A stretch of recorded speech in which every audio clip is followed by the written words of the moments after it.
Assalamu alaikum, fam. Hope you're doing well. So, a lot of people get intimidated by Hegel's Phenomenology of Spirit. His philosophical book has led to people like Karl Marx and Engels.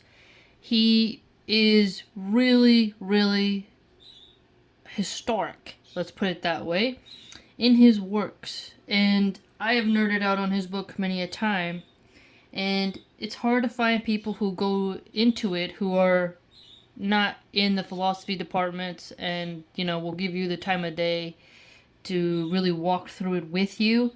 It's also kind of hard for certain people to find a lot of content about it that goes into the actual text itself. You'll see a lot of summaries, quick 2-minute videos or Wikipedia. That's not really going to give you a full understanding, right? And a lot of people can get intimidated by it. So, I love this kind of stuff. So, let's walk through it with you.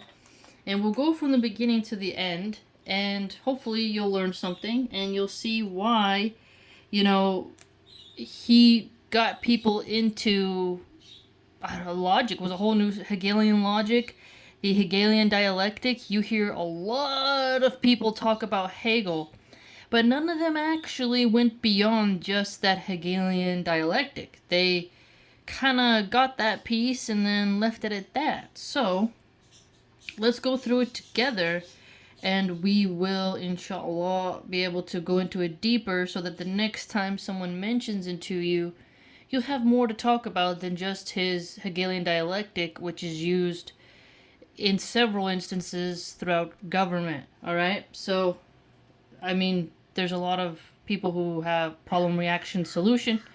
They get that strategy from Hegel, this man. So, let's dig into his stuff and see what else he has to say, so maybe we can not just tarnish his record.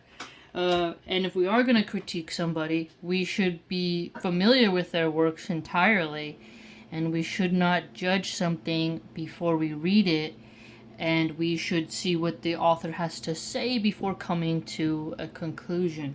Okay, so A, consciousness, 1, sense certainty, or the this and meaning meinen. So he is German. This has been translated. So let's dig into it. Number 90. The knowledge or knowing, which is at the start or is immediately our object, cannot be anything else but immediately knowledge itself. So knowledge and knowing, it's the start, right? It's your immediate object, and it's going to be the immediate result.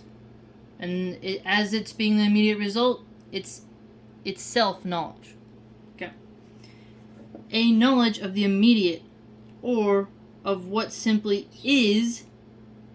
So notice this, is simply what is. So knowledge in itself, the immediate, or simply what is. Or approach to the object must also be immediate or receptive. Okay, so you come into the object, right? And it's going to be immediate or it's going to be receptive. We must alter nothing in the object as it presents itself. So you're not going to alter it as it faces you head on, right? By the way, if you get familiar with Heidegger and Hegel, you're going to, inshallah, have very good rhetoric skills to follow arguments, and you won't get confused very easily because you'll begin to be able to flip back and forth within the same paragraph and hold on and retain the idea that's being presented to you. Keep that in mind. We must alter nothing in the object as it presents itself. In apprehending it, we must refrain from trying to comprehend it. So notice this. That's an interesting assertion here, right? So it's presenting itself, the object that you're looking at, and the apprehension needs to unfold onto you in itself, and that you should refrain from trying to comprehend it.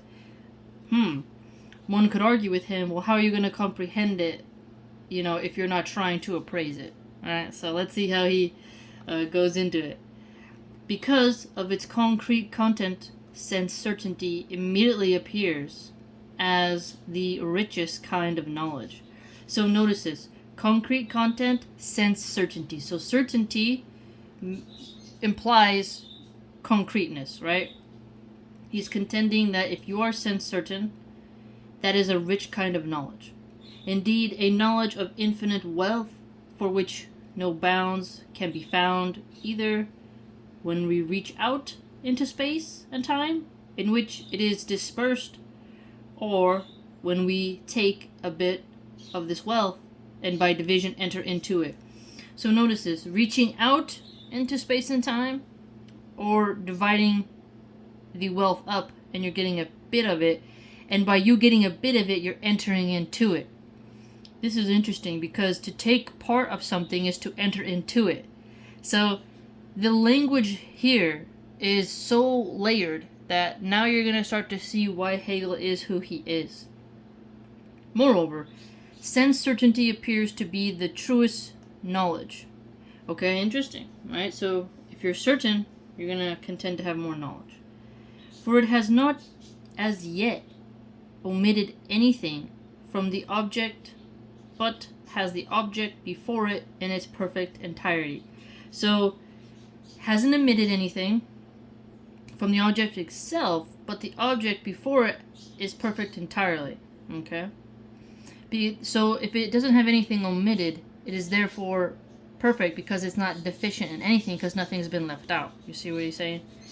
But in the event, this very certainty proves itself to be the most abstract and poorest truth. Ooh.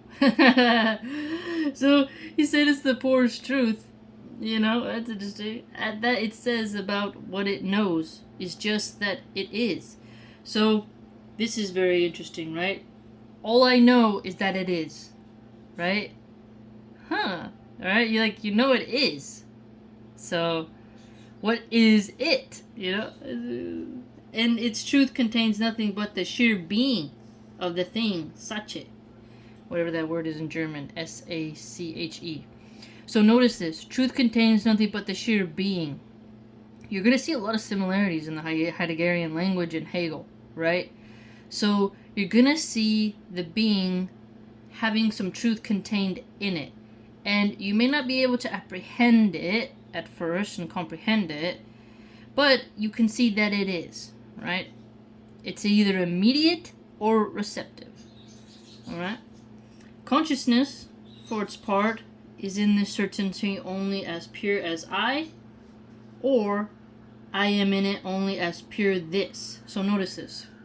So the consciousness is as a pure I, or I am in it only as the pure this. I or this.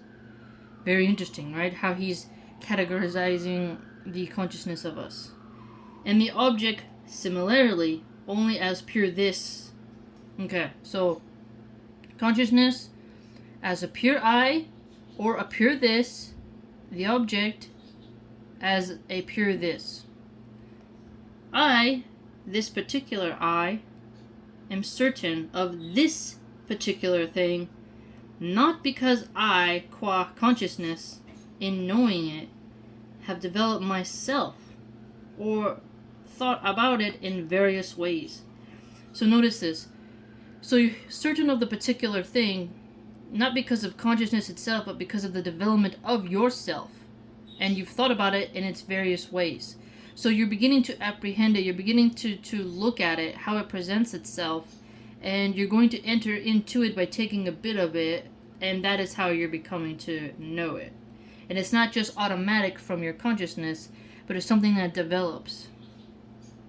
And also, not because the thing of which I am certain, in virtue of a host of distinct qualities, here, would be in its own self a rich complex of connections. So, complex connections. So, in its own self. So, that entity, that sort of being, the object, it has a virtue that is very distinct, its own unique complex connections, which I think we all can agree with, right? Everything you can see, it's unique in and of itself. Or related in various ways to other things. Neither of these has anything to do with the truth of sense certainty. Ooh, so that is something separate. So the complex connections and the unique distinct qualities is a separate issue than the sense certainty, he argues. Because maybe you can see it as it is, but you're not really certain of what you're sensing from it, so you need more time to examine it. Here, neither I nor the thing has the significance of a complex process of mediation. So here's another phrase, complex process of mediation. Then I does not have the significance of a manifold imagining or thinking. So notice this, manifold imagining or thinking. Here we go already. Manifold, so layered. To unfold, manifold. Keep that in mind. Very Hegelian right there. You're going to already start to get a sense of where he comes from in what he says for us. Nor does the thing signify something that has a host of qualities. On the contrary, the thing is, and it is merely because it is. Yes. So this is the unique point of language for Hegel here. So it has its own is, right? The thing is merely because it is. It's here. It's there, right? It's not is because of something attached to it. It is because it's right there, right? It is. And that's not just about the qualities, the distinct quality or the complex connections or the complex process of mediation. Well, actually, it's a manifold imagining or thinking, but at the same time, that doesn't signify all the host of qualities. The thing is because it is. This is the essential point for sense knowledge. So here's another phrase for us, sense knowledge. Okay, sense knowledge. And this pure being, or this simply immediacy, constitutes its truth. Similarly, certainty is a connection, is an immediate pure connection. So connection is an immediate pure connection here. Okay?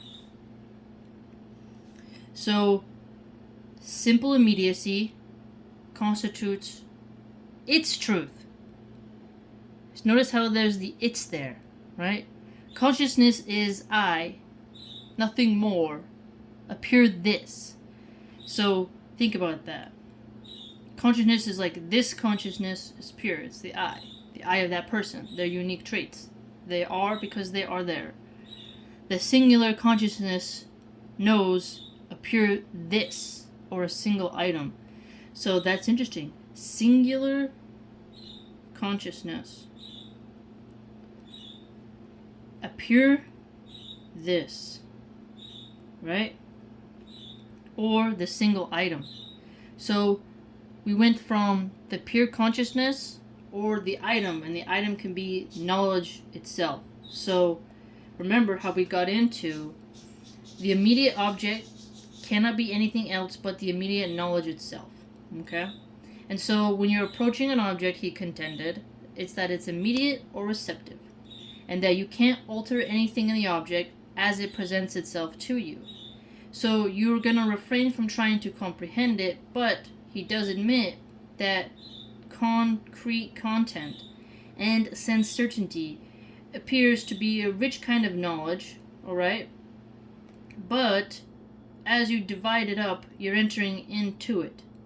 And you're reaching out, you're going into it, so it is a form of truest knowledge, but at the same time, but you can't really get into the sheer being as deep as you would hope, right? There is a particular I, there is a particular this, right? And it's not just because of your consciousness, but it's also how you developed yourself, and that you have to look at, yes, the distinct qualities, the complex connections and stuff, but at the same time, you have to sometimes realize that there is a significance to the manifold imagining and thinking, and how these hosts of qualities will simply just present themselves because it is what it is, right? And that these are all going to be your essential point for sense knowledge, and that this pure being and immediacy, that's going to help you constitute its truth. Okay?